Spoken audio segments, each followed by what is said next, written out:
One last time. One last time.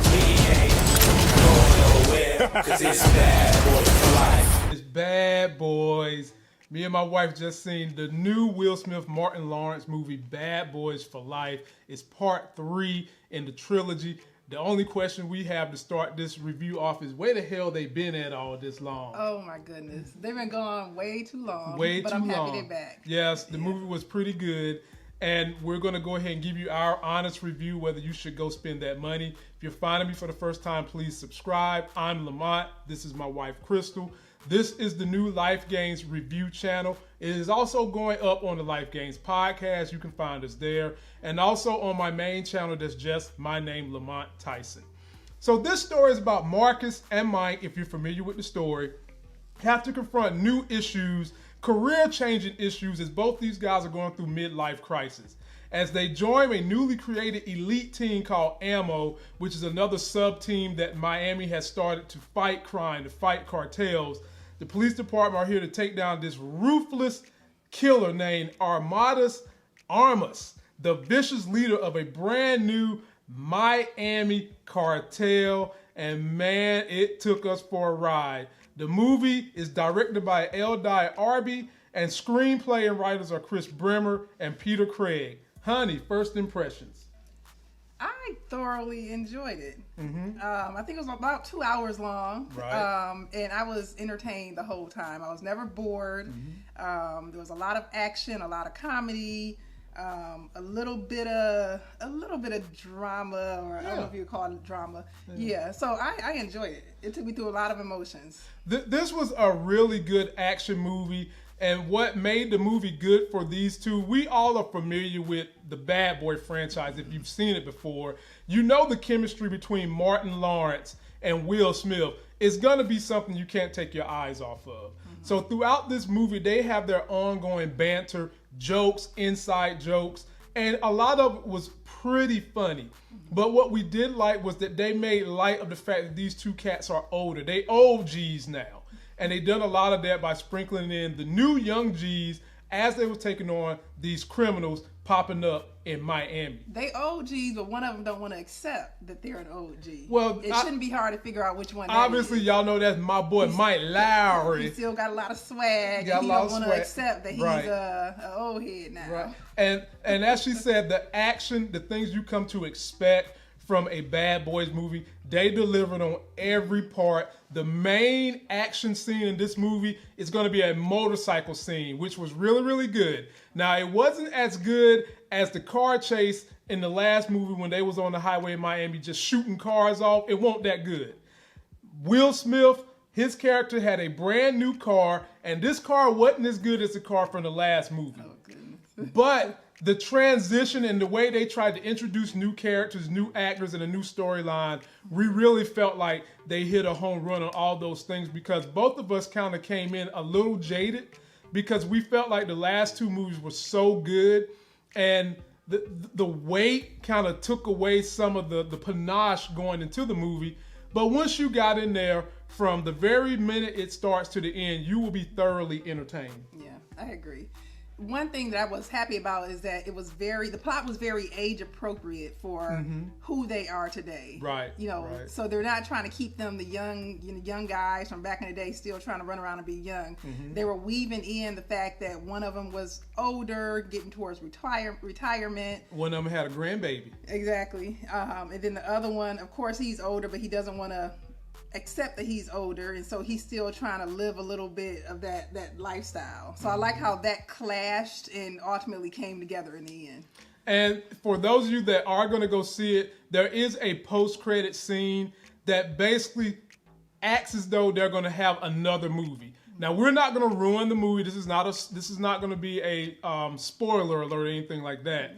But stay for the post-credit scene, because the character that you're going to see at the end is connected to Will Smith and Martin's characters. Somehow, some way, you will see when you go see the movie. Yeah, I think it gave them some wiggle room. Right. So, exactly. They're saying this is the last ride for the two of them, and it may be, it may not be. Who knows? But the way they ended it could go either way. Right. They could possibly start a new franchise with fresh characters, and maybe just sprinkle in Martin and Will here and there. Now let's get to the dynamics of the movie. The cinematography was excellent. Anytime you could see Miami from an aerial view, anytime you could see a car chase in slow motion in the dark and not be worried about it being too dark that you can't see what's going on, they did an outstanding job. These are some of the things they did good. You saw Miami club scene, street scene. Yeah, you saw it all. Acting, outstanding. What do you expect from Will Smith? He was good. But the other characters did an outstanding job as well. Like I said, they had some new cats they're bringing in on the scene. They did a good job. What else you felt like was good about this movie? I like the kind of like the background family stuff that was going on with Martin. Right. Even though this is a big action movie, there was some drama involved in this movie as well. Martin had an interlooping story going on that all married men, if you've been married long enough, you can attest to some of the things Martin was talking about. And if you've been a single dude for a long time and you ever had one you felt like got away, that is another storyline that they gave Will Smith that you should keep your eyes on. You're not going to see that one coming.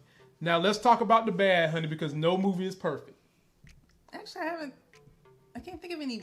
The bad that I wasn't too crazy, or the part that annoyed me was there are some scenes where Will had to coach Martin into continuing to be a police officer, basically. Yeah. So he's supposed to be out there protecting the two of them. And I think that banter back and forth when you got a lot of bullets flying was a little unrealistic and took a little bit too long. Right. So it's like, you're gonna have to shoot, so shoot.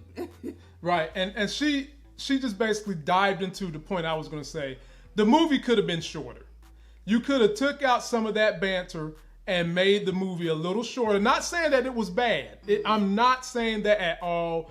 I'm just saying when you're older people like me and my wife and you work for a living, you ain't going to see this shit after 7 o'clock.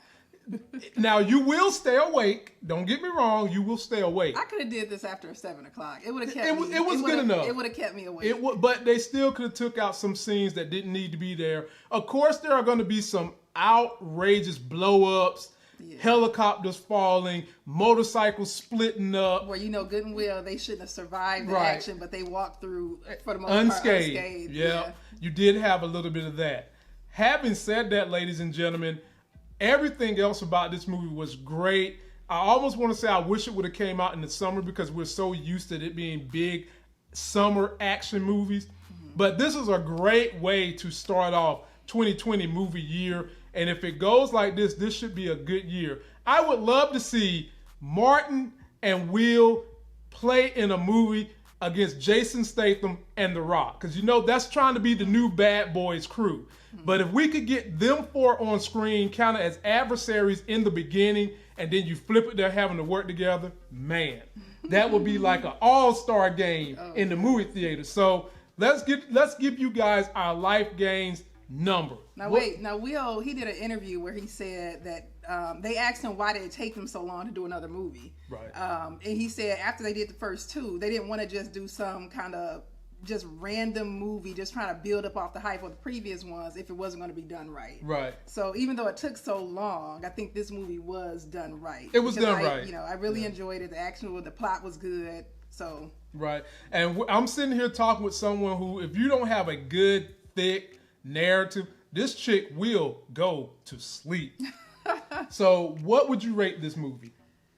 I would give it an 8. I'm going to give it an 8.5. Okay. I really enjoyed the movie. God bless Martin and Will. They did a good job. The only reason I wouldn't give it higher is because I don't like that they made us wait this long. I don't care what Will Smith said. That was a PC answer, nigga. You could have got this movie out there a little earlier than this.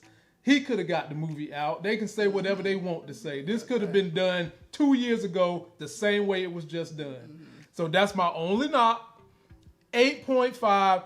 Definitely worth you going to see in the theater. For sure, a matinee. So leave us your comments if you've seen it. Tell us what you think.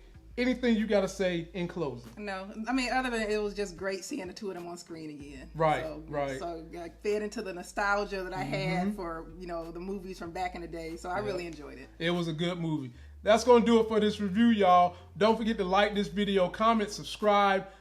Go and become a subscriber on the New Life Games Review channel. Stick with my old channel and listen to us on the podcast, because on this podcast, I'm not pulling no punches. You never know what I might say. Oh, help me. Yes, help her Lord. And until that next Sex is Hell review, we'll see you.